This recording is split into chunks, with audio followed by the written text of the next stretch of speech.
Saudara-saudara, tetapi memang prinsip kebangsaan ini ada bahayanya. Bahayanya ialah mungkin orang meruncingkan nasionalisme menjadi chauvinisme, sehingga berfaham Indonesia überaus. Inilah bahayanya. Kita cinta tanah air yang satu, merasa berbangsa yang satu, mempunyai bahasa yang satu. Tetapi tanah air kita Indonesia hanya satu bagian kecil saja daripada dunia. Ingatlah akan hal ini. Kita harus menuju persamaan dunia, persaudaraan dunia. Kita bukan saja harus mendirikan negara Indonesia merdeka, tetapi kita harus menuju pula kepada kekeluargaan bangsa-bangsa. Justru inilah prinsip saya yang kedua. Inilah filosofis prinsip yang nomor 2 yang saya usulkan kepada tuan-tuan, yang boleh saya namakan internasionalisme. Internasionalisme tidak dapat hidup subur kalau tidak berakar di dalam buminya nasionalisme. Nasionalisme tidak dapat hidup subur kalau tidak hidup dalam taman sarinya internasionalisme.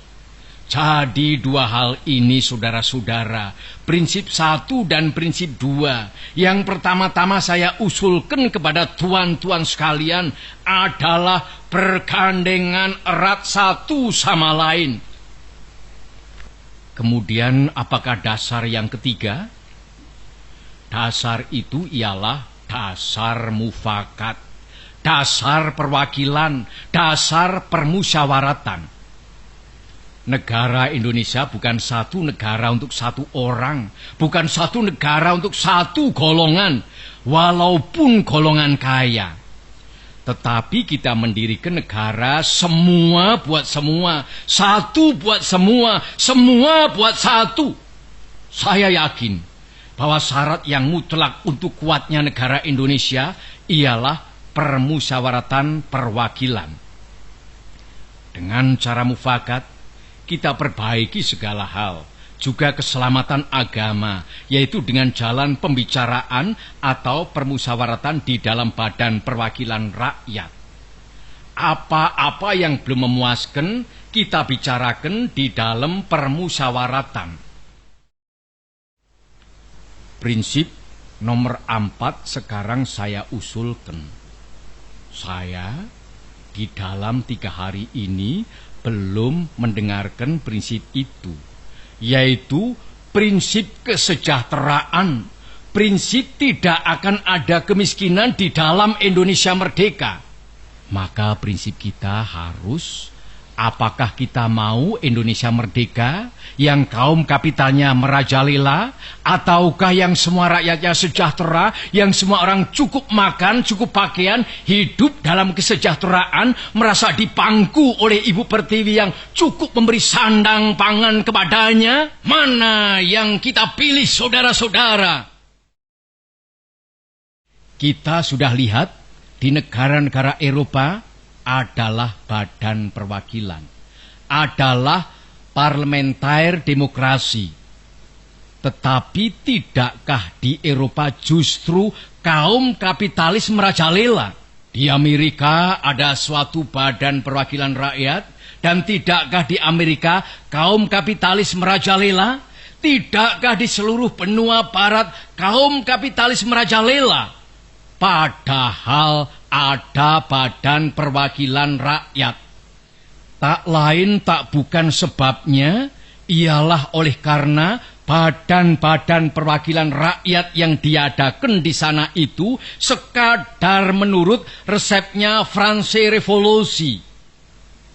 Adakah keadaan yang demikian ini kita kehendaki? Saudara-saudara, saya usulkan, kalau kita mencari demokrasi, hendaknya bukan demokrasi barat, tetapi permusyawaratan yang memberi hidup, yakni politik ekonomisme demokrasi yang mampu mendatangkan kesejahteraan sosial, yaitu bukan saja persamaan politik, saudara-saudara, tetapi pun di atas lapangan ekonomi kita harus mengadakan persamaan, artinya kesejahteraan bersama yang sebaik-baiknya. Saudara-saudara, apakah prinsip yang kelima? Saya telah mengemukakan 4 prinsip. 1. Kebangsaan Indonesia. 2. Internasionalisme atau berkemanusiaan. 3. Mufakat atau demokrasi. 4. Kesejahteraan sosial. Prinsip yang kelima hendaknya menyusun Indonesia merdeka dengan bertakwa kepada Tuhan Yang Maha Esa. Prinsip ketuhanan bukan saja bangsa Indonesia bertuhan, tetapi masing-masing orang Indonesia hendaknya bertuhan. Tuhannya sendiri. Yang Kristen menyembah Tuhan menurut petunjuk Isa Al-Masih, yang Islam menurut petunjuk Nabi Muhammad Sallallahu Alaihi Wasallam, orang Buddha menjalankan ibadatnya menurut kitab-kitab yang ada padanya. Tetapi marilah kita semuanya bertuhan. Hendaknya negara Indonesia ialah negara yang tiap-tiap orangnya dapat menyembah Tuhannya dengan cara yang leluasa. Segenap rakyat hendaknya bertuhan secara kebudayaan, yakni dengan tiada egoisme agama. Dan hendaknya negara Indonesia satu negara yang bertuhan. Marilah kita amalkan, jalankan agama baik Islam maupun Kristen dengan cara yang berkeadaban. Apakah cara yang berkeadaban itu? Ialah hormat menghormati satu sama lain.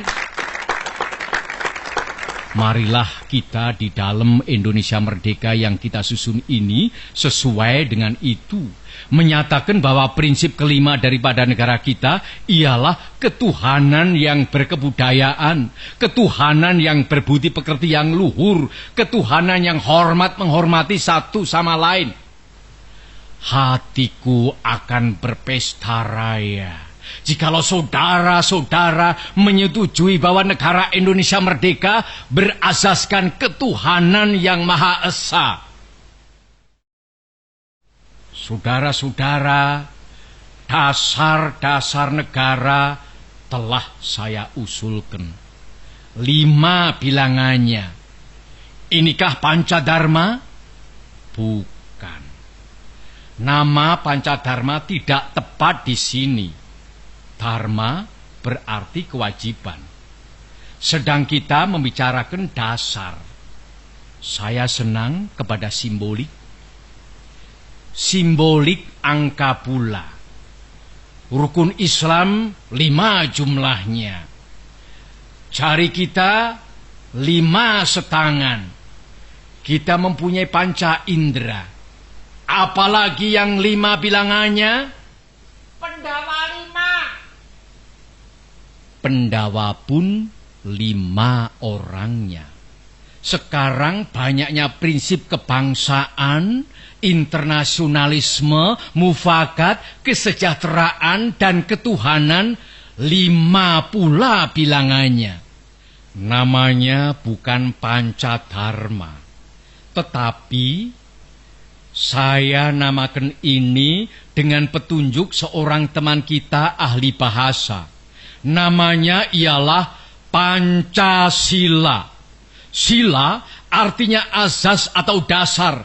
Dan di atas kelima dasar itulah kita mendirikan negara Indonesia kekal dan abadi.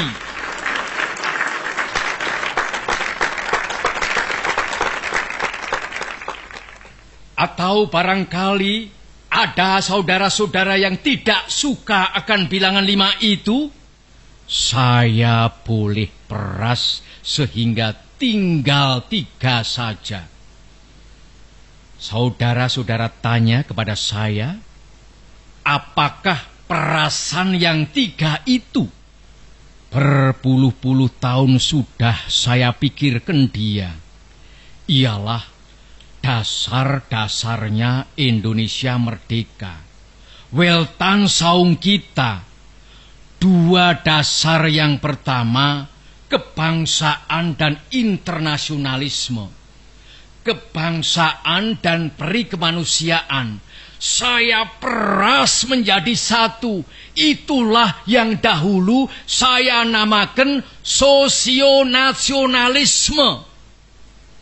Dan demokrasi yang bukan demokrasi barat, tetapi politik ekonomisme demokrasi, yaitu politik demokrasi dengan sosial rechtvaardigheid, demokrasi dengan kesejahteraan.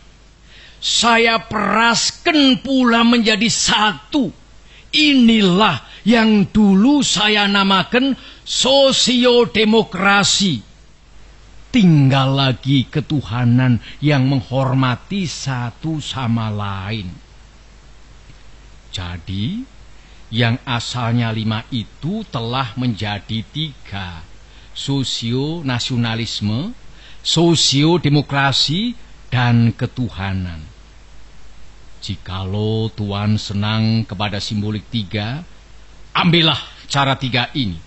Tetapi barangkali tidak semua tuan-tuan senang kepada trisila ini dan minta satu dasar saja. Baiklah, saya jadikan 1. Saya kumpulkan lagi menjadi 1. Apakah yang 1 itu? Sebagai tadi telah saya katakan, kita mendirikan negara Indonesia yang kita semua harus mendukungnya. Semua buat semua.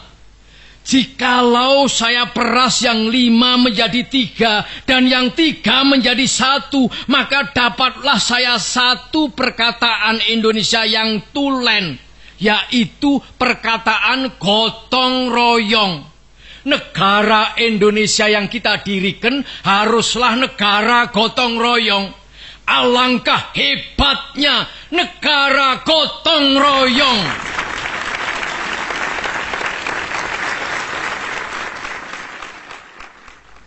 Marilah kita menyelesaikan karya, gawe, pekerjaan, amal ini bersama-sama.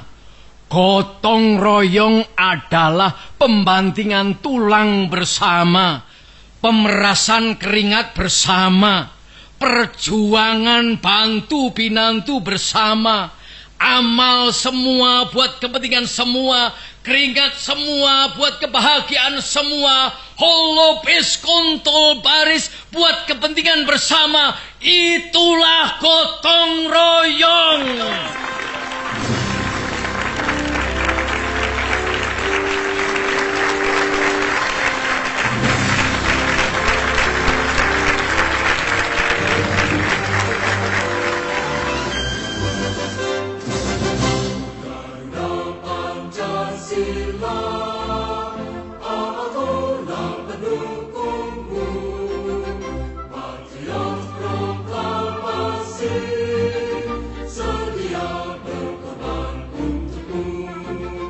Pancasila dasar negara.